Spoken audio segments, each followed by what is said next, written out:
हरे कृष्णा।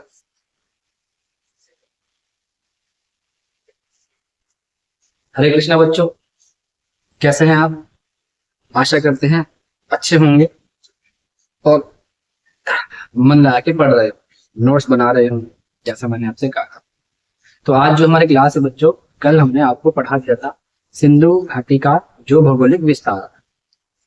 आज जो हमें पढ़ना है कि सिंधु घाटी की सभ्यता के काल को देखना है और कालखंड के बारे में किस किस व्यक्ति ने बताया उसको देखना। और कल जो हमारी क्लास हुई उसमें हम एंट्री कर जाएंगे सिंधु घाटी की एक नगरीय सभ्यता है, तो उस नगरीय सभ्यता के बारे में कल से हम पढ़ना शुरू करेंगे कि कैसे कैसे से नगरीय सभ्यता कहा, कैसे कैसे यहाँ के मकान थे, कैसे कैसे यहाँ के स्नानागार थे, किस किस तरीके से यहाँ पे चीजें मिलनी शुरू हुई हैं, किस किस के बारे में किस किस ने बताया था, उसको हमारी क्लास में कल से हम उस वाले पोर्शन में एंट्री कर जाएंगे।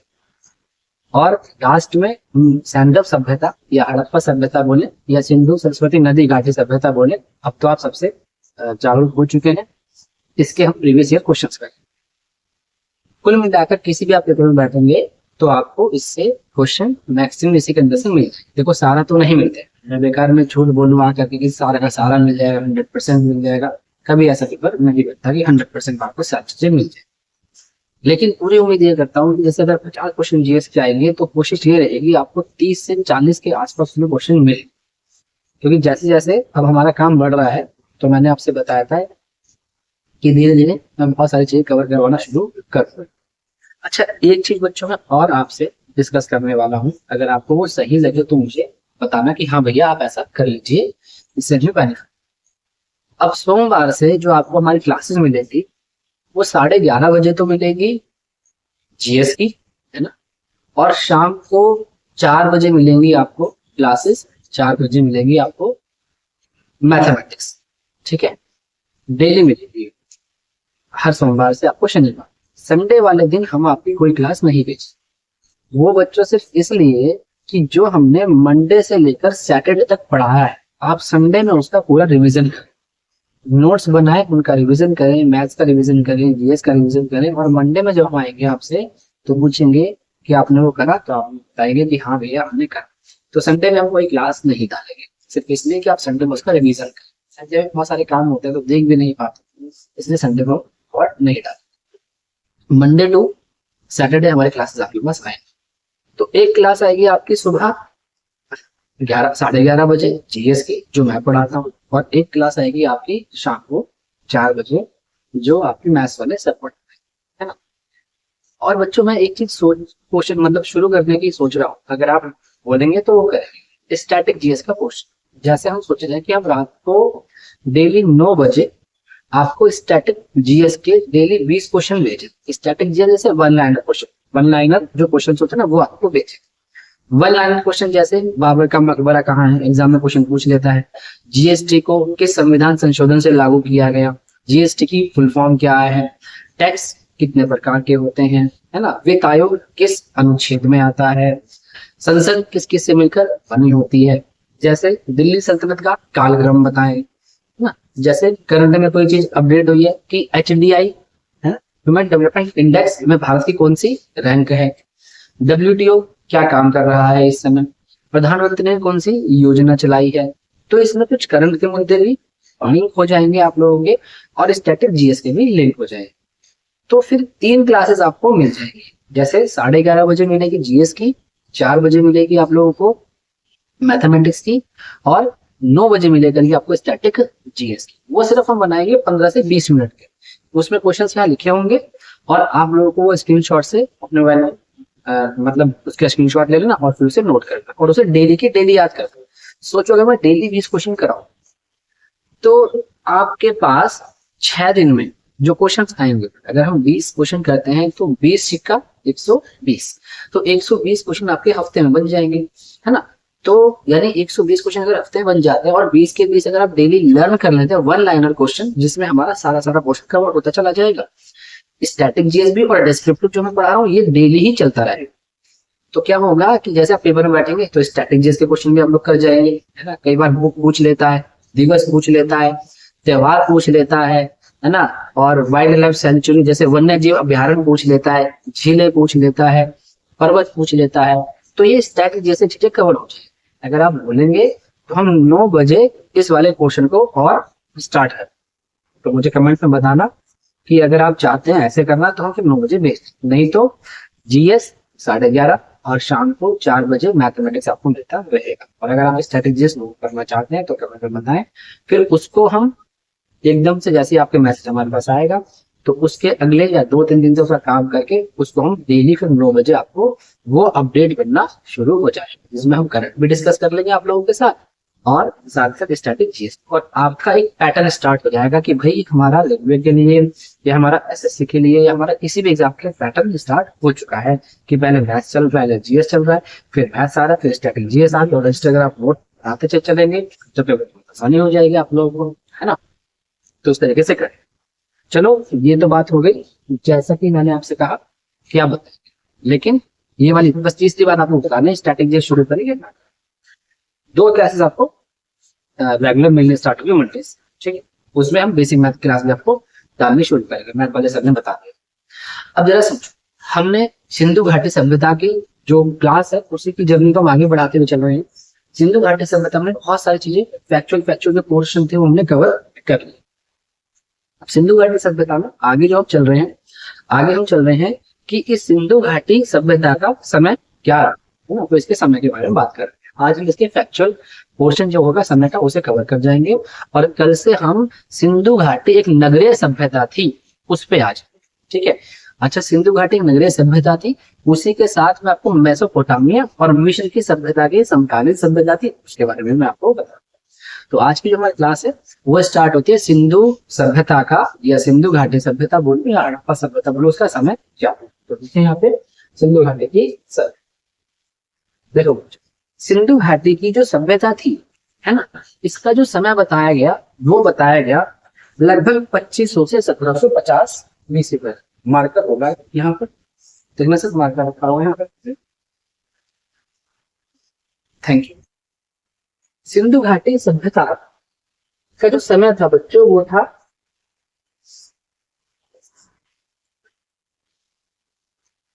2500, है ना, ईसा पूर्व से 1700 ईसा पूर्व, यानी 2500 ईसा पूर्व से 1700 ईसा पूर्व के आसपास सिंधु घाटी सभ्यता का समय बताया गया। अलग अलग विद्वानों ने इनके समय के बारे में अलग अलग बताया। अच्छा, इस सभ्यता के बारे में जो हमें पता चला कि इतनी पुरानी सभ्यता थी, तो वो पता किससे चला, एक विधि आती है जिसे बोलते हैं रेडियो कार्बन या कार्बन डेटिंग बोलते हैं बच्चों इसको, या कार्बन 14 बोलते हैं, ठीक है। कई बार एग्जाम में आया है कि पुरातत्व का आयु ज्ञात करने का, या जो फॉसिल्स होते हैं, जो अवशेष होते हैं, अवशेष यानी जो जीव जंतु मर जाते हैं, या किसी पर्वत की एज निकालनी है ना, या किसी जीव की एज निकालनी है, या जो पुरातत्व में स्थल मिले हैं वो बताने हैं किस कालखंड के हैं। तो इन सब की एज का जो पता लगाया जाता है वो कार्बन डेटिंग से लगाया जाता है। इसको आप नोट करके लिख लेना। एग्जाम में कई बार आता है कि पुरातत्व की चीजों का, वस्तुओं की एज का पता कैसे लगाया जाता है, तो आप बताइए कार्बन डेटिंग। कार्बन डेटिंग को ही बोलते हैं रेडियो कार्बन या कार्बन 14। अच्छा, अब ये कार्बन 14 ये है क्या, अभी थोड़ी देर में एक्सप्लेन कर। कार्बन हर एक वस्तु में कार्बन है, मुझ में भी कार्बन है, आप में भी कार्बन है ना, तो सब में कार्बन मौजूद रहता है। तो उसी मौजूदगी के आधार पर हम किसी भी व्यक्ति की एज या किसी भी फॉसिल्स की एज बता देते हैं जब वो जीवित नहीं रहता, यानी कि जो अवशेष बचते हैं उन अवशेषों की एज का जो पता लगाया जाता है वो किससे पता लगेगा, कार्बन डेटिंग। जैसे कोई पर्वत कितना पुराना है, कोई पेड़ कितना पुराना है, कोई जीव पहले था तो कितने साल पहले का ये जीव था जो आज नहीं दिखता, इनके बारे में अगर के लिए एज का पता लगाना है तो वो विधि कार्बन डेटिंग कहलाती है, कार्बन 14 कहला दो या रेडियो कार्बन, ठीक है। अब एक बार मैं इसके बारे में थोड़ा सा आपको बता देता हूँ रेडियो कार्बन के बारे में, फिर दोबारा इस पे हम देखो। यहाँ पर हम कार्बन चक्र लगा, एक बार देखना भाई ये सही दिख रहा है क्या, क्या है ऊपर देखेंगे तो सही दिख रहा है बच्चों को। तो देखो जरा बच्चों, ये कार्बन डाइऑक्साइड का चक्र है, फोटोसिंथेसिस आप लोग चाहते हैं। जब मैं बायो पढ़ाऊंगा तो हाँ आपका एक्सप्लेन करूंगा। फोटोसिंथेसिस को हिंदी बोलते हैं प्रकाश संश्लेषण। प्रकाश का मतलब होता है सूर्य का प्रकाश, और संश्लेषण का मतलब होता है बनना, ठीक है ना। तो सूर्य के प्रकाश में बनना, फोटोसिंथेसिस करके पौधे अपना भोजन बनाते, ठीक है ना। अब जरा जैसे ये पेड़ है, तो यहाँ से तो सनलाइट आई, और वायुमंडल में बहुत सारी गैसें हैं, कार्बन डाइऑक्साइड भी है, नाइट्रोजन भी है, हाइड्रोजन भी है ना, बहुत सारी गैसेस है वायुमंडल में। तो जब सनलाइट इन पौधों पे पड़ती है तो ये पौधे वायुमंडल से जो गैसेस होते हैं उनको ले लेते हैं। तो यहाँ सनलाइट पड़ी और इन्होंने वायुमंडल से जो गैसेस थी उनको ले लिया इन पौधों ने। जब इन गैसेस को ले लिया तो इन गैसेस के सहयोग से ये अपना भोजन बना, जब ये अपना भोजन बनाते हैं तो साथ ही उस भोजन में ये अपने आप वो भी खाते, उस भोजन को अपने लिए भी यूज करते हैं और वो भोजन हमारे लिए भी यूज होता है। कैसे, जैसे समझो ये पेड़ है और ये इसके फल हो गए, ऐसे मान। तो अब इस पेड़ को किसने खाया? जीव ने। तो जब कार्बन डाइऑक्साइड इस पेड़ में आया तो इसकी मदद से इन्होंने क्या बनाया? अपना भोजन। सूर्य से प्रकाश आया और वायुमंडल से कार्बन डाइऑक्साइड आई, तो प्रकाश और कार्बन डाइऑक्साइड के सिंथेसिस से, सिंथेसिस मतलब बनना, सेंसेशन मतलब बनना, बनने से इन्होंने अपना भोजन बना लिया। उस भोजन से पेड़ फल फूल रहा है आराम से, और उसी को पेड़ फल फूल रहा है तो इसमें फल भी आ रहे हैं, फूल भी आ रहे हैं, पत्ती भी, सब चीजें, तो उसी को खाया किसने? इन जानवरों। अब जरा सुनिए, जब जानवरों ने खाया तो पेड़ों में जब कार्बन डाइऑक्साइड गया था तो जानवरों में भी जाएगा कार्बन डाइऑक्साइड, यानी कि कार्बन की मौजूदगी होगी इसके अंदर। अब कार्बन की मौजूदगी, अब ये जो पेड़ होते हैं ये ऑक्सीजन को रिलीज करते हैं, है ना, और ऑक्सीजन को जानवर और हम मनुष्य इसको ले लेते हैं। हम ऑक्सीजन लेते हैं और कार्बन डाइऑक्साइड बाहर निकालते हैं। इसका मतलब है जो वायुमंडल से कार्बन डाइऑक्साइड इस पेड़ ने ली और हम जीवों ने उसको छोड़ी, तो कार्बन का बैलेंस बना रहा, जहां से आया वहीं जा रहा है ना, तो कार्बन का बैलेंस बना रहा। तो यहाँ से ये पता चला कि हर जीव में कार्बन मौजूद होता है, जो कि हर जीव इस पे डिपेंड करता है, पौधों पे, इस पे डिपेंड करता है, कृषि यानी पौधों पे, तो कार्बन हमारे अंदर भी होगा, है ना। फोटोसिंथेसिस को मैं वहां क्लियर करूँ, अभी समझना इतना कि मैंने कार्बन कैसे जीवों में आया। तो कार्बन जीवों में आता है और कार्बन का ही एक अपरूप है जिसे बोलते हैं कार्बन 14, है ना, कार्बन 14। अब ये कार्बन 14 जब तक जीवों में रहता है, जब तक जीव जीवित है, जब जीव मर जाते हैं, है ना, तो ये कार्बन 14 भी, इसका कार्बन 14 का भी क्षय होना शुरू हो जाता है, ठीक है। तो कार्बन 14 का क्षय होना शुरू हो जाता है तो वैज्ञानिक लोग होते हैं इसी कार्बन 14 के क्षय होने, क्षय मतलब कि डिके होने के आधार पर तकनीक से ये पता लगाते हैं कि ये जीव कितना पुराना था। यानी जो कार्बन 14 की जो डेट दिखाई गई है, जो अर्ध आयु दिखाई गई है, वो है लगभग 5730 वर्ष की, है ना। तो उसके आधार पर ये बताया जाता है, यानी जो कार्बन, समझ रहे हो, जो इन लोगों ने जो ये पत्तियां खाई, उस पत्तियों से इसमें भी कार्बन गया, और जब ये जीव मर जाएगा, मतलब जब ये जीव मर जाएगा तो कार्बन 14 जो इसमें बन रहा था वो बनना खत्म हो जाएगा और धीरे धीरे वो उस कार्बन 14 का डीके होना शुरू हो जाएगा।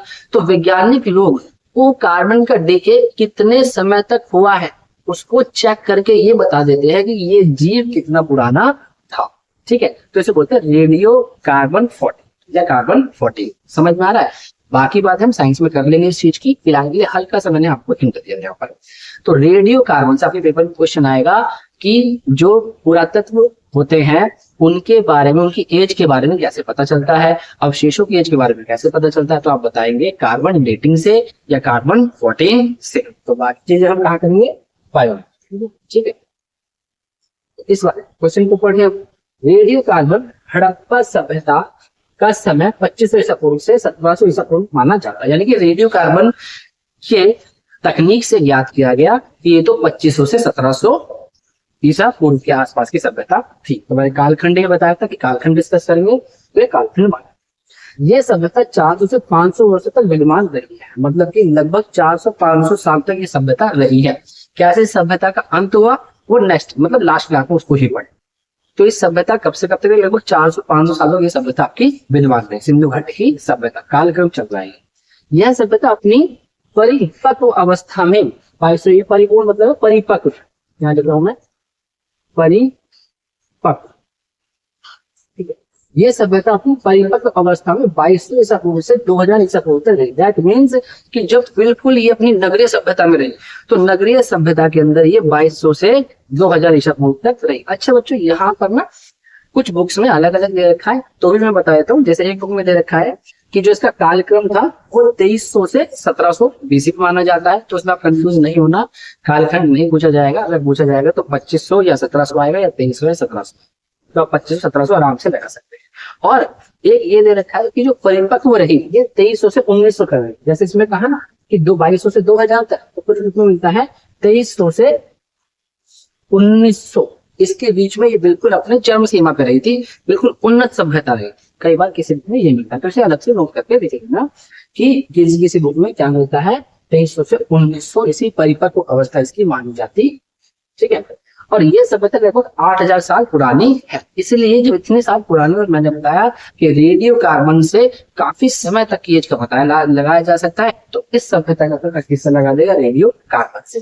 तो अब यहाँ पे आपको एक तो क्लियर हुआ कि सिंधु घाटी की सभ्यता इतनी पुरानी थी, एक समझ में आया उसका कालखंड कैसा था, एक समझ में आया वो परिपक्व अवस्था में कब से कब तक रही, और एक समझ में आया कि इनकी एज का पता किससे लगाते हैं, रेडियो कार्बन 14 से, या कार्बन डेटिंग बोल देते हैं इसे, इससे पता लगाया इसका जाता है। मेरे हिसाब से समझ में आया वो। आगे हम बात करते हैं सिंधु सभ्यता के काल से संबंधित व्यक्ति। कुछ व्यक्ति आते हैं किस काल से संबंधित, इनके नाम याद रखेंगे। जैसे चार्ल्स मैसन, चार्ल्स मैसन जो थे, है ना, ये इन्होंने ये चार्ल्स मैसन, सर्वप्रथम चार्ल्स मैसन ने 1826 में, ये मैंने बताया भी था, तो पहले 1826 में हड़प्पा के टीले के बारे में जानकारी दी थी। अगर एग्जाम में क्वेश्चन आता है कि सबसे पहले हड़प्पा के बारे में बताने वाले कौन थे, तो आप बताएंगे चार्ल्स मैसन थे, 1826 में बताया था। ठीक है, चार्ल्स मैसन। इसके बाद जेम्स विलियम्स आता है। जेम्स विल्सन ने 1856 में, जेम्स विल्सन व बर्टन बंधु ने, यहाँ पे बर्टन बंधु नहीं लिखा मैंने, तो यहाँ 1826 में चार्ल्स मैसन सबसे पहले हड़प्पा के बारे में बताने वाले चार्ल्स मैसन थे। अगर पेपर में क्वेश्चन आता है सबसे पहले किसने बताया, तो आंसर आएगा चार्ल्स मैसन। ठीक है, दूसरा आएगा जेम्स विल्सन और बर्टन बंधु, इन्होंने 1856 में हड़प्पा के बारे में साक्ष्य दिए कि 1856 में, यहाँ लिखा है कराची से लाहौर लाइन, कराची और लाहौर के बीच में जो लाइन बची हुई, रेलवे लाइन बची हुई है, जो वो रेलवे लाइन बिछ रही थी, तो बताया कि वहां भी इसके साक्ष्य मिले हैं किसके, हड़प्पा के। तो बर्टन बंधु और जेम्स विलियम ने भी 1856 में हड़प्पा के बारे में बताया, या हड़प्पा सभ्यता के बारे में। क्लियर हो रही है बातें, ये फैक्चुअल पॉइंट है बच्चों, ये याद रखने पड़ेंगे, है ना। आगे देखते हैं दयाराम साहनी, इसका मैंने कल भी बताया था, और बाकी बातें कल एक्सप्लेन कर रही है सारी, तो फैक्चुअल पॉइंट में बताया। दयाराम साहनी ने 1921 में दयाराम साहनी ने हड़प्पा स्थल की खोज की थी, ये भी मैंने आपको कल क्लियर कर दिया। अब एक सीक्वेंस था। उसके बाद आए थे राखल दास बनर्जी, इन्होंने 1922 में मोहनजोदड़ो की खोज की। अच्छा, मोहनजोदड़ो के बारे में एक चीज बच्चों याद रखना कि जो मोहनजोदड़ो है, इस मोहनजोदड़ो को सिंधी भाषा में मृतकों का टीला कहा जाता है, मृतकों का टीला। मैं देख रहा हूँ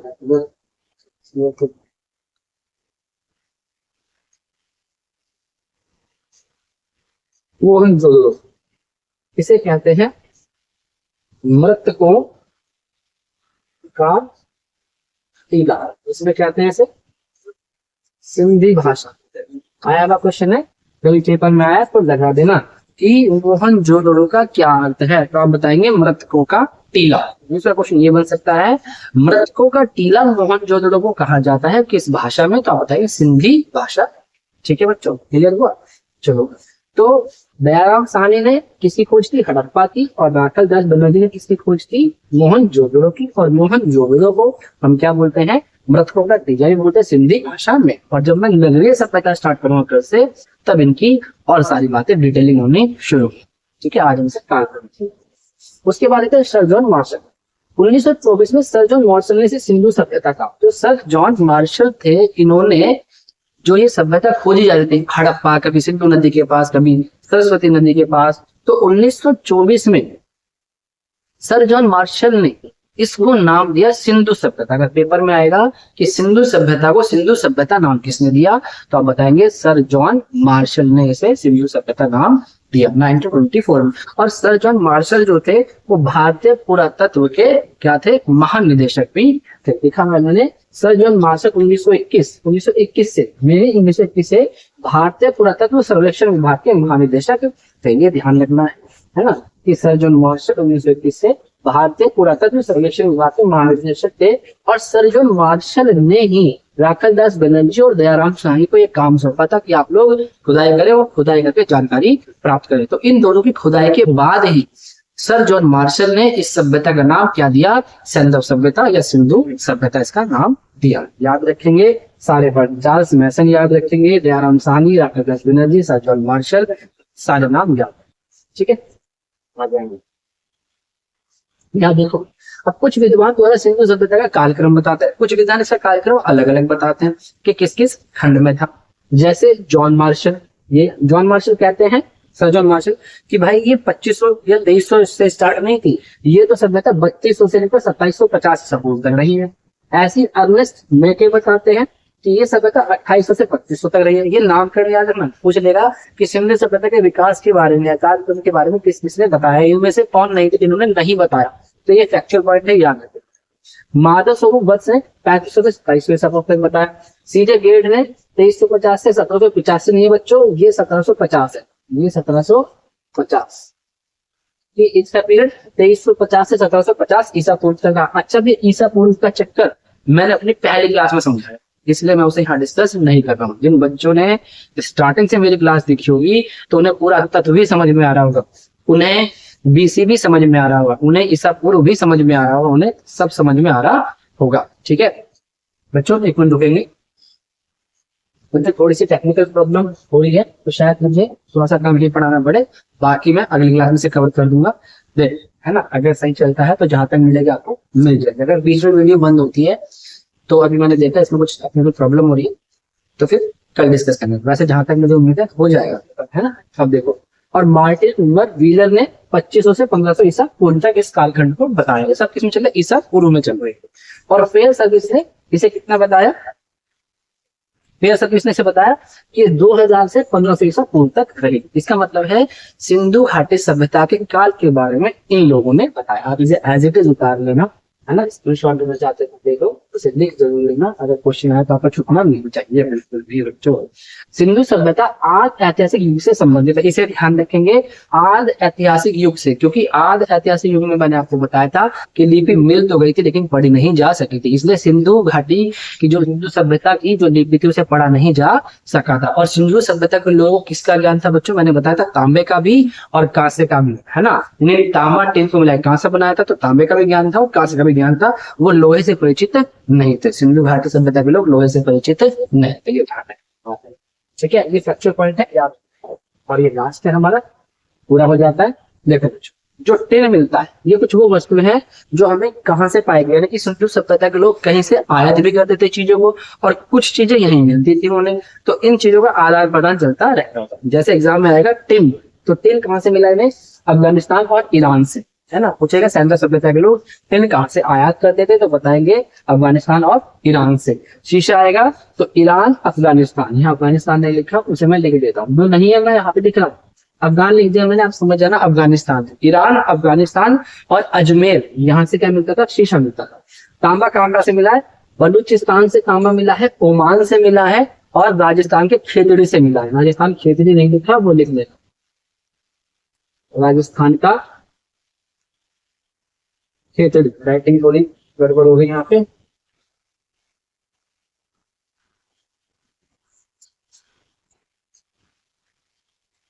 राजस्थान का खेतड़ी यहाँ लिख देता हूँ, देखना दिख रहा है, खेतड़ी, खेतड़ी राजस्थान दिख रहा है कैमरे में, खेतड़ी राजस्थान। तो कहाँ से मिला, तांबा बलूचिस्तान ओमान और खेतड़ी राजस्थान, ठीक है, ये लिख दिया मैंने। उसके बाद चांदी, चांदी मिला अफगानिस्तान ईरान से और राजस्थान के जावर से, ठीक है, राजस्थान के जावर और अजमेर से।